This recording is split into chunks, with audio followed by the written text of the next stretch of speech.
Hello বন্ধুরা, তোমরা সবাই কেমন আছো? আশা করি সবাই খুব ভালো আছো। তো আমিও খুবই ভালো আছি। তো তোমাদের সঙ্গে বিকেলের কাজটা একটু শেয়ার করলাম। তো আমাদের বিকেলে খুব বেশি কাজ থাকে না, তাই জন্য প্রথমে এই ফ্রিজ থেকে মাছটা বের করে জলে ভিজাতে দিলাম। তারপরে বাসনের থেকে একটা গাবলি নিয়ে জল মেপে নেব এই কাপে করে। তো এই কাপে করে 4 কাপ জল নিলে আমাদের আমরা বাড়িতে 4 জন মানুষ। তো 4 জনের আমার মেয়েকে ধরে 5 জন। তো আমার মেয়ে তো একটা রুটি খাবে, তো তার জন্য আমি 4 কাপ 4 জনের জন্য 4 কাপ জল নিয়ে নেব।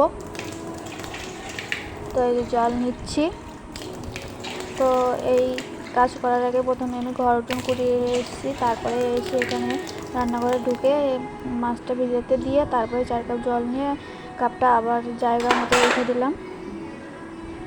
রেখে দেওয়ার পর এই যে গাবলিতে যে জলটা নিয়েছি, জলটা নিয়ে নিচে রাখলাম। রাখার পর লবণ থেকে পরিমাণ মতো লবণ দিয়ে গাবলাতে দিলাম।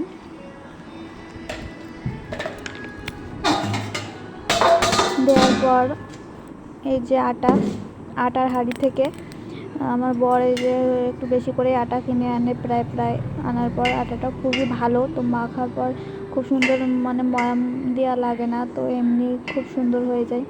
তো এই যে আটাটা নিয়ে নিলাম গাবলাতে।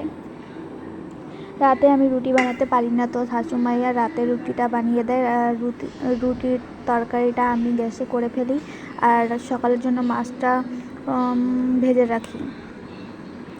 তো এই যে আটা মাখা হয়ে গেছে। তারপরে যে রুটির জন্য কুমড়ো আলু তরকারি আর মাছটা ভেজে রাখবো। আর এই যে চিমনিটা দেখছো, চিমনিটা এভাবে চালাতে হয়। তো প্রথমে 2বারের বার হয়নি, 3বারের বার হয়েছে। তো এই যে কড়া গরম করতে বসিয়ে দিয়েছি। তারপরে মাছটাও প্রায় ভাজা হয়ে গেছে, তরকারিটাও রান্না হয়ে গেছে। ভিডিওটা ভালো লাগলে লাইক কমেন্ট শেয়ার করে দিও। Tata, bye bye.